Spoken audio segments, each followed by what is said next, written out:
నమస్తే, welcome to Suman TV. నేను పద్మిని. ప్రస్తుతంతో పాటు ప్రముఖ ఆధ్యాత్మికవేత్త లక్ష్మీ నరసింహస్వామి ఉపాసకురాలు శ్రీమతి స్రవంతి గారు మనతో పాటు ఉన్నారు. మాట్లాడదాం అక్క. నమస్తే అక్క. నమస్తే పద్మిని. దేవి నవరాత్రుల్లో భాగంగా 4వ రోజు ఏ అమ్మవారిని మనం కొలుచుకోవచ్చు, అలాగే వేదిక్ స్విచ్ వర్డ్స్ ని కూడా పరిచయం చేసి ఉన్నారు ఆల్రెడీ. మరి ఏ అమ్మవారికి సంబంధించిన వేదిక్ స్విచ్ వర్డ్ చదువుకోవాలి ఇత్యాది విషయాలు ఒక్కసారి మీద తప్పకుండా చెప్తాను. అమ్మవారిని కాత్యాయని అమ్మవారిగా మనం చూసుకుంటున్నాం. 4వ రోజు కాత్యాయని అమ్మవారు అని అంటేనే అసలు ఎవరికన్నా పెళ్ళిళ్ళు ఆగిపోయి అవ్వట్లేదు అని అనుకున్నాం. ఈ రోజుల్లో మరి రాహు ప్రభావం వల్ల, కుజుడు ప్రభావం వల్ల అసలు మనుషులలో మార్పు అనేది చాలా చూస్తున్నాం. అందులో ఆడవాళ్ళల్లో వచ్చిన డ్రాస్టిక్ చేంజ్ అయితే అసలు విపరీతమైన ఆశ్చర్యాన్ని కలగజేస్తుంది అనమాట నాకు. అంటే ఏం లేదండి, నేను వదిలేయాలనుకుంటున్నాను, డివోర్స్ అయితే కంపల్సరీ ఇవ్వాలనుకుంటున్నాను అని చెప్పి చెప్పడం అనేది చాలా ఆశ్చర్యం అనిపిస్తుంది. అదే సొల్యూషన్ లా భావిస్తే అదే. కాబట్టి అలాంటి ఆలోచనలు అనేవి రాకూడదు, అలాంటి పరిస్థితులు అనేవి మనకి రాకూడదు. ఇంట్లో అందరం సుఖము శాంతితో వర్ధిల్లాలి అనుకుంటే గనక కాత్యాయని అమ్మవారిని తప్పకుండా పూజించాలి. అంటే ఓన్లీ పెళ్ళైపోయినప్పుడు పెళ్ళవటం కోసమే కాదు, దాని తర్వాత సఖ్యత కోసం కూడా. ఇంకోటి మనలో కుజుడు ఏం చేస్తాడు తెలుసా, నువ్వేమన్నా చేయగలుగుతావు అనే భావాన్ని మనకి నింపుతాడు. మన జాతకంలో కుజుడు కొన్ని ప్లేసెస్లో స్ట్రాంగ్గా ఉంటాడు. అప్పుడు ఎవరి మాట వినను అనే లెవెల్లో ఉంటుంది మనదంతా కూడా. వీళ్ళందరూ చెప్పేవన్నీ వింటూ వింటూ వింటూ వాళ్ళు అనుకున్నదే చేస్తాం, కానీ ఆ కుజుడు ప్రభావం వల్ల వాళ్ళు చెప్తున్నారు కదా విందామనే ఆలోచన ఉండదు అనమాట.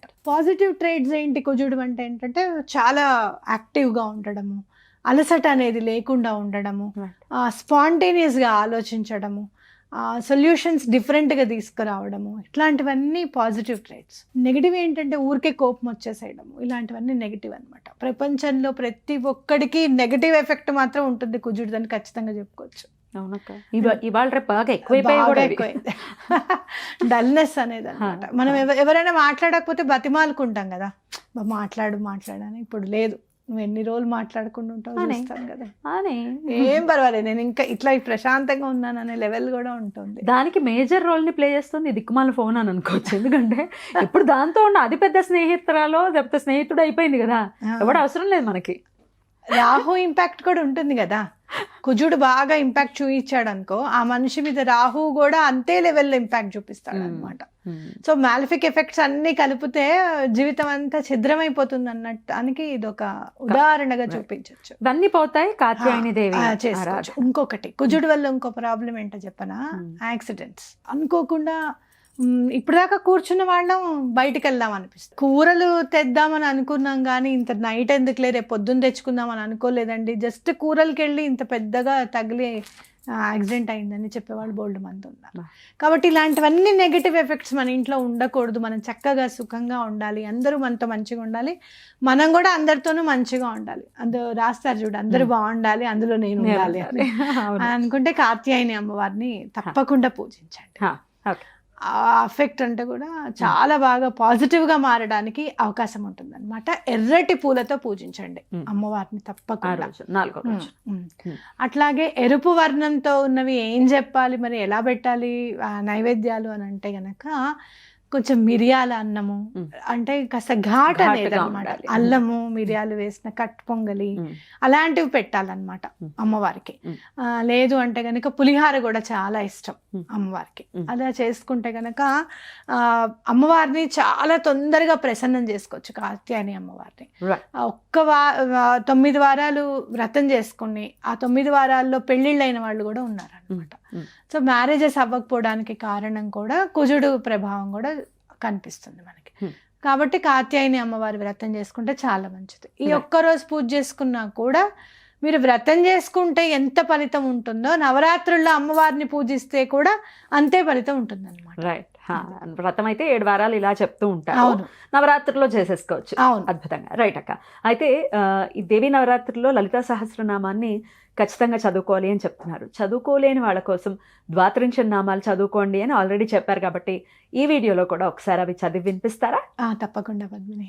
ఆ విఘ్నేశ్వరుడి పాదపద్ములకు నమస్కరిస్తూ మనం దుర్గా అమ్మవారిది ద్వాత్రింశ నామాలు చదువుకోండి. దుర్గా దుర్గార్తి శమని దుర్గా పద్మిని వారిణి దుర్గమచ్ఛేదిని దుర్గసాధిని దుర్గనాశిని దుర్గతోద్ధారిణి దుర్గనిహంత్రి దుర్గమాపహ దుర్గమజ్ఞానద దుర్గదైత్యలోకదవానల దుర్గమా దుర్గమాలోక దుర్గమాత్మస్వరూపిణి దుర్గమార్గప్రద దుర్గమ విద్య దుర్గమాశ్రిత దుర్గమజ్ఞాన సంస్థాన దుర్గమధ్యానవాసిని దుర్గమోహ దుర్గమగ దుర్గమార్థస్వరూపిణి దుర్గమాసురహంత్రి దుర్గమాయుధధారిణి దుర్గమాంగి దుర్గమాత దుర్గమ్య దుర్గమేశ్వరి దుర్గభీమ దుర్గభామ దుర్గభా దుర్గధారిణి నామావళిమిమాం యస్తు దుర్గాయ మమ మానవః పఠేద్వత్సర్భయాన్ముక్తో భవిష్యతి న సంశయః శత్రుభిः పీడ్యమానో వా దుర్గబంధగతోऽపి వా ద్వాత్రింశన్నామ పాఠేనాముచ్యతే నాత్ర సంశయః ఇది శ్రీ దుర్గా ద్వాత్రింశన్నామావళి స్తోత్రం. చాలా అద్భుతంగా చదివి వినిపించారక్క, కృతజ్ఞతలు. అలాగే వేదిక్ స్విచ్ వర్డ్ రూపంలో కూడా చెప్తూ ఉన్నారు కాబట్టి కాత్యాయని అమ్మవారి అనుగ్రహం పొందడం కోసం ఏ స్విచ్ వర్డ్ని చదువుకోవచ్చు? కుజుడు విషయంలో అమ్మవారు మనకి హెల్ప్ చేయాలి అని అంటే గనక సుబ్రహ్మణ్యేశ్వర స్వామి అండ కూడా మనకి బాగా ఉండాలి. అవునక్క. పిల్లలు పుట్టాలంటే కూడా కుజుడు అనుగ్రహం ఉండాలి మనకి. ఇల్లు కట్టుకోవాలంటే కుజుడు అనుగ్రహం ఉండాలి. అన్నిటికీ ఆయన అనుగ్రహం మాత్రం ఉండాలి కదా. డబ్బులు కూడా, అప్పులు తీరాలంటే అవునా కదా, అసలు అప్పులు అవ్వకుండా ఉండాలంటే. కాబట్టి మనం ఈసారి ఏం చెప్పుకోవాలంటే లలితం సుబ్రహ్మణ్యం చాలా బాగా పనిచేస్తుంది. అమ్మవారిని పిల్లవాడిని ఆయనకి ఎంత ఇష్టమో తల్లి అంటే. నాకు అనిపిస్తుంది అనమాట, వినాయకుడిని పూజిస్తే చాలా బాగా అమ్మవారు ప్రసన్నం అవుతారని చెప్పుకుంటాం కదా. అలాగే సుబ్రహ్మణ్యేశ్వర స్వామిని పూజిస్తే కనుక ఆ శక్తి అనేది డిఫరెంట్గా ఉంటుంది అనేది ఖచ్చితంగా చెప్పుకోవచ్చు. జ్ఞానము శక్తి కలగలిసిన రూపం సుబ్రహ్మణ్యేశ్వర స్వామి. సేమ్ యాజ్ ఇట్ ఈస్ మీకు గాయత్రి అమ్మవారు ఎంతో, సుబ్రహ్మణ్యేశ్వరుడు కూడా అంతే. అలాగే తండ్రికే ఓంకారం చెప్పినంత అంతటి ఘనుడు అవునా కాదా. And more over discipline. నాన్న మరి అవపోసని బట్టి అంటాడు తండ్రిని కూడా.